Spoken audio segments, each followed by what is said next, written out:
तो पिछली वीडियो में हमने सीखा था डिग्री मेजर से रेडियन मेजर में चेंज करना और रेडियन मेजर से डिग्री मेजर में चेंज करना। अगर उसमें कुछ प्रॉब्लम हो या नहीं आता तो पिछले वीडियो को देखना। इस वाले वीडियो में हम आगे के क्वेश्चंस को देख रहे हैं और कुछ नई चीजें सीखेंगे, जिसमें सबसे इंपॉर्टेंट है लेंथ ऑफ आर्क का फार्मूला। तो सबसे पहले क्वेश्चंस को देखें और उसके बाद इसके कॉन्सेप्ट को भी देखते हैं। तो एग्जांपल नंबर 3 से स्टार्ट करें। एग्जांपल नंबर 3 में दिया find the radius of the circle in which centre angle of 60 degree, angle दिया है हमें 60 degree, intercept an arc of length 37.4 centimetre और लेंथ ऑफ आर्क दे रखी 37.4 सेंटीमीटर। अब हमें बताना है इसके अंदर वो है रेडियस। तो 10th क्लास में हमने एक फार्मूला पढ़ा था, वो फार्मूला था length of arc equal to theta by 360 into 2 by R. अब इसी फार्मूले का यूज करके हम इसको निकाल सकते हैं। तो सेम पूरा कॉपी फार्मूला इसको रख दे हम तो काम बन जाएगा। तो हम इस फार्मूले का डायरेक्ट यूज कर सकते थे। बाय द वे हमने इसमें सबसे पहले थीटा को डिग्री मेजर से रेडियन मेजर में चेंज किया है, बिकॉज जो हमारे एक्सरसाइज में हम फार्मूला यूज करने वाले हैं वो है L equal to theta R. अब ये कैसे बना है, तो नॉर्मली लेंथ और रेडियस दोनों सेंटीमीटर में है, इस कारण से इसे डिग्री के साथ में रखकर सोल्व नहीं कर पाएंगे, तो इसे रेडियन में चेंज करते हैं। और ये बात तुम आसानी से यहां समझ सकते हो कि 360 इक्वल टू 2 पाई होता है। तो अगर इसे हम काटे तो फार्मूला हमें पास बनता है थीटा आर, एल की वैल्यू, बस इसी का यूज करा हमने। पर ध्यान रखना जब भी हम यह फार्मूला यूज करते हैं तो थीटा रेडियन में होना चाहिए, और अगर यह फार्मूला यूज कर रहे तो चलेगा डिग्री में, कोई दिक्कत नहीं। तो अगर इसको थोड़ा छोटा करना है तो यह वाला फार्मूला लिख दो। और हमने इसे इस तरीके से इसलिए किया है क्योंकि इसी तरीके का यूज बाद में सब जगह। तो देखो सबसे पहले डिग्री से रेडियन में चेंज किया, जैसे पिछले वीडियो में कहा था 1 डिग्री की वैल्यू देखे तो 180 को तो डिवाइड में भेज दे, तो पाई बाय 180 रेडियन, इसलिए पाई बाय 180 रेडियन से मल्टीप्लाई कर दिया और थीटा मिल गया हमें रेडियन में। उसके बाद फार्मूला में वैल्यू रख दी L equal to theta R, L की वैल्यू थीटा और आर यहाँ पे थीटा की वैल्यू। इसके बाद अपॉन में था 3, इधर मल्टीप्लाई में, पाई डिवाइड में, और पाई की वैल्यू 22/7 रख के इसे सोल्व कर दिया। 35.7 सेंटीमीटर ये रेडियस हो गई। इसमें कुछ कंफ्यूजन हो तो पूछ सकते हो कमेंट सेक्शन के थ्रू, और इसको छोटा करना तो डायरेक्ट इस फार्मूले से भी सोल्व कर सकते हो। अब देखिए next example, example number 4। Example number 4 में कहा है the minute hand of a watch is 1.5 centimetre लो। इसका मतलब अगर हम एक वॉच देखें उसमें मिनट हैंड को देखें तो वो 1.5 सेंटीमीटर लोगे। How far does it's tip move in 40 minutes. तो 40 मिनट्स में ये कितना ट्रेवल कर लेगी ये बताना हमें। तो जो चीज हमें दी थी वो लिख दी, हमें 40 मिनट में लेंथ बतानी है कि कितना कवर कर लेगी। मतलब अगर यहां से स्टार्ट करें अगर मिनट हैंड को तो 40 मिनट के लिए वो वापस 8 पे आता है, तब जाके 40 मिनट्स हो जाते हैं। तो ये जो लेंथ कवर करी है ना उसने इतना इतना हिस्सा, बाकी को हटा दे हम, तो ये लेंथ क्या होगी, तो ये लेंथ ऑफ आर्क है। अब ये एंगल अगर यहां से स्टार्ट किया और यहां पे खत्म किया तो ये एंगल कितना बन रहा है ये निकालना पड़ेगा। तो हम जानते हैं कि angle cover by minute hand in 60 minute, पूरा एक चक्कर काटने में 60 मिनट होते हैं मिनट हैंड के थ्रू, तो वो होता है 2 पाई मतलब 360 डिग्री। अब 2 पाई इसलिए लिखा है क्योंकि हमने अभी कहा था कि इस फार्मूले को यूज करने के लिए रेडियन में एंगल होना चाहिए, इसलिए हमने डायरेक्ट रेडियन मेजर लिया है। तो angle cover by minute hand in 1 minute, 60 का दिया है, 1 का निकालना है तो 60 को डिवाइड में भेज दिया। अब 1 का निकल गया, 40 का निकालना है, हमें 40 का पूछा था तो 40 से मल्टीप्लाई कर दिया इसके अंदर। तो 0 से 0 काट सकते हैं, 2 से 6 काटे तो 3, तो 4/3 और ये पाई है, ये हो जाएगा एंगल। अब लेंथ ऑफ आर्क निकालनी थी इसलिए फार्मूला लगा दिया, सिंपल है। तो थीटा आर, और थीटा था 4 पाई/3, आर है 1.5, कैलकुलेशन करें तो ये कट जाएगा 0.5 टाइम 3 5 जा 15 होता है इसलिए। उसके बाद तुम आपस में मल्टीप्लाई कर दिया और 6.28, जहाँ पे पाई की वैल्यू 3.14 रखी है कन्वेंस के लिए, 22/7 रखेंगे, थोड़ा सा बढ़ा जाएगा पर आंसर सही आएगा। अब इसी फार्मूले का यूज करते हुए जो क्वेश्चन है एक्सरसाइज में वो देखें।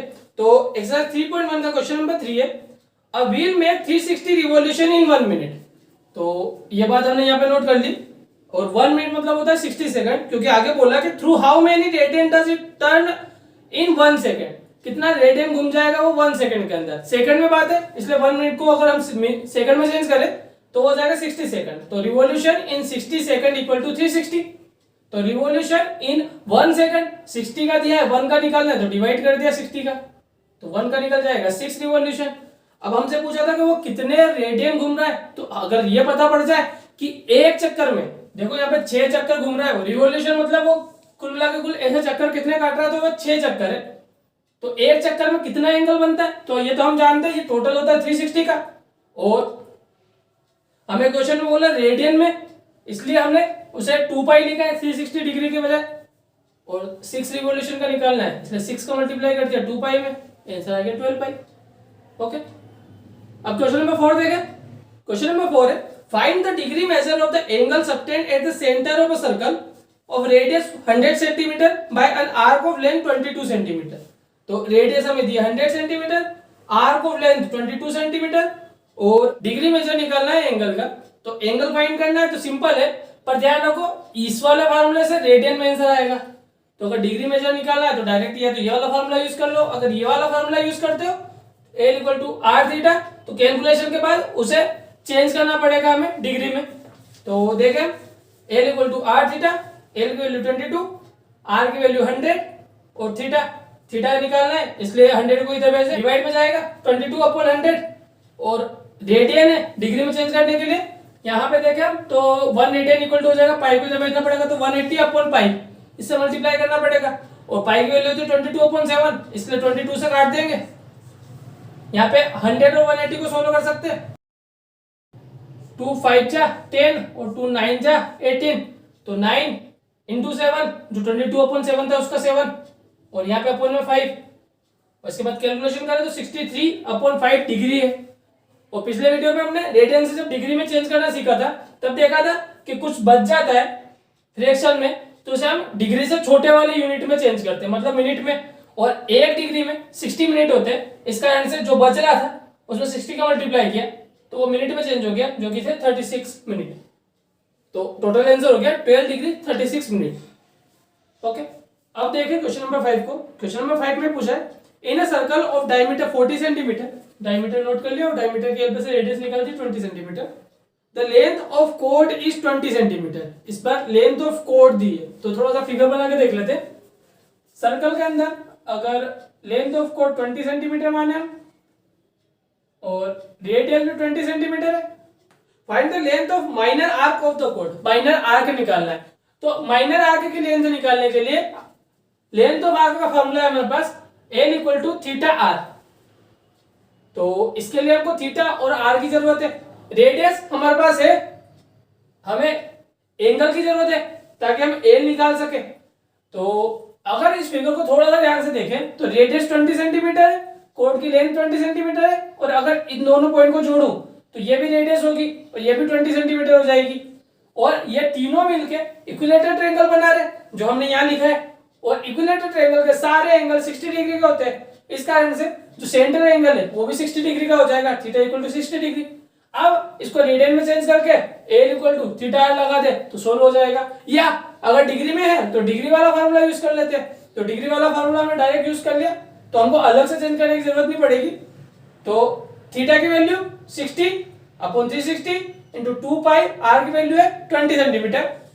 अगर डिवाइड करें तो 60 1 जा 60 और 66 जा 360, 2 से डिवाइड करें तो 2 3 जा 6, तो 20 अपॉन 3 पाई सेंटीमीटर, ये हो जाएगी लेंथ ऑफ आर्क या लेंथ ऑफ माइनर आर्क। अब देखिए एग्जांपल नंबर 5, जिसके जैसा ही क्वेश्चन नंबर 6 है, इसलिए पहले एग्जांपल नंबर 5 को देख रहे हैं। एग्जांपल नंबर 5 में दिया है, if the arc of the same length, arc की लेंथ सेम दी है, in two circle subtend angle 65 degree and 110 degree. तो पहले सर्कल के अंदर अगर हम एंगल माने 65 डिग्री और दूसरे सर्कल के अंदर 110 डिग्री, और दोनों आर्क की लेंथ सेम है, इस कारण से L1 और L2 को बराबर लिख दिया। तो पूछा इसने find the ratio of their radii, तो इनकी जो रेडियस है उनका रेशियो निकालना है। अब रेडियस के लिए फार्मूला देखें तो हो जाएगा L अपॉन थीटा, बट हमको एंगल दिया है डिग्री में, तो डिग्री से पहले इसे रेडियन में चेंज करें, उसके बाद जाके ये फार्मूला यूज करें तो सॉल्यूशन मिल जाएगा। बट रेशो पूछा है तो ज्यादा अच्छा तरीका ये है कि हम बिना चेंज करें ये वाला फार्मूला यूज कर ले, क्योंकि इसमें मोस्ट ऑफ चीजें आपस में कट जाएगी, 360 2 पाई ये आपस में कट जाएंगे। तो अगर फार्मूला देखें इसके लिए, इसके थ्रू, क्योंकि हमारे पास एंगल है वो डिग्री में है इसलिए ये फार्मूला यूज करेंगे। तो अगर आर की वैल्यू निकालना है तो आर इक्वल टू हो जाएगा, एल यहाँ पे है 360 या मल्टीप्लाई में आ जाएगा अपॉन थीटा भी डिवाइड में और 2 पाई भी डिवाइड में, तो ये बन जाएगा फार्मूला। तो यही फार्मूला हमने यूज किया।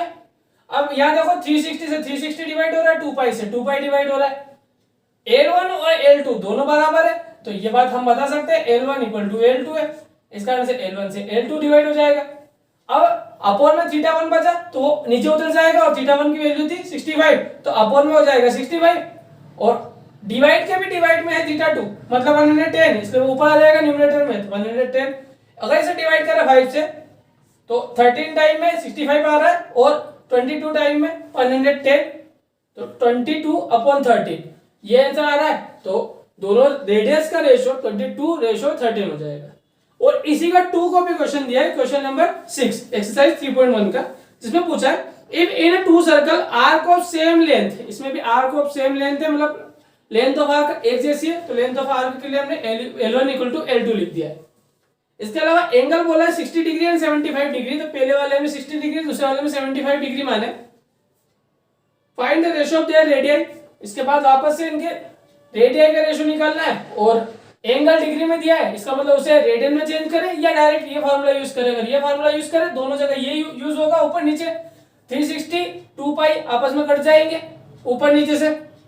L1 और L2 दोनों में बराबर दिया है, इस कारण से उसको भी काट लिया, तो थीटा 2 ऊपर चला गया, थीटा 1 नीचे आ गया, तो डायरेक्ट इस फार्मूले को लिख लिया। ऐसे एग्जाम में आएगा तो आप पूरा लिखेंगे ज्यादा अच्छा रहेगा, बेटर रहेगा, मतलब इस तरीके से करेंगे तो सही रहेगा, नंबर कटने का कोई चांस नहीं होगा।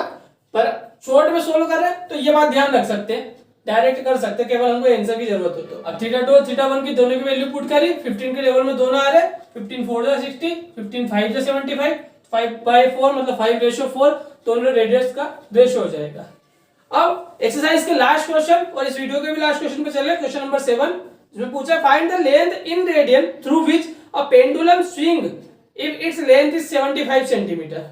अगर पेंडुलम की लेंथ 75 सेंटीमीटर, और देखो पेंडुलम कुछ इस तरीके से होता है और इसकी लेंथ 75 सेंटीमीटर और पेंडुलम मूव करता है तो कुछ इस तरीके से जाता है, और टोटल जिसका ये आउटसाइड जो स्फेरिकल है जिसको हम बॉब बोलते हैं वो एक आर्क बनाता है, और पेंडुलम की लेंथ दी है तो वो रेडियस का काम करेगी, तो हम इसको रेडियस बोल सकते हैं। और इसने बोला पेंडुलम की लेंथ 75 सेंटीमीटर, इसलिए हमने इसको रेडियस माना। और हमें अलग अलग आर्क दिए कि अगर वो इतनी आर्क बनाता है तो एंगल क्या होगा। और सबसे अच्छी बात है कि एंगल हमसे रेडियन में पूछा है, तो रेडियन के लिए हम ये वाला यूज करते हैं। तो अगर यहाँ पे फॉर्मूला देखें थीटा के लिए, तो थीटा इक्वल टू हो जाएगा आर, जो डिवाइड में चला जाएगा यहाँ पे, तो L/R, तो L/R फॉर्मूला यूज करा, L 10 सेंटीमीटर दिया और रेडियस 75 है, इसको सोल्व किया तो 2/15, ऐसे ही इन दोनों में भी सोल्व कर लिया और आंसर आ गया। तो ध्यान रखना जैसा हमने फार्मूला यूज करा है वैसा हमें एंगल का मेजर लिखना है, मतलब ये वाला फार्मूला यूज करेंगे तो डिग्री में आंसर आएगा और ये वाला फार्मूला यूज कर रहे हैं तो रेडियन में आंसर आएगा। ओके।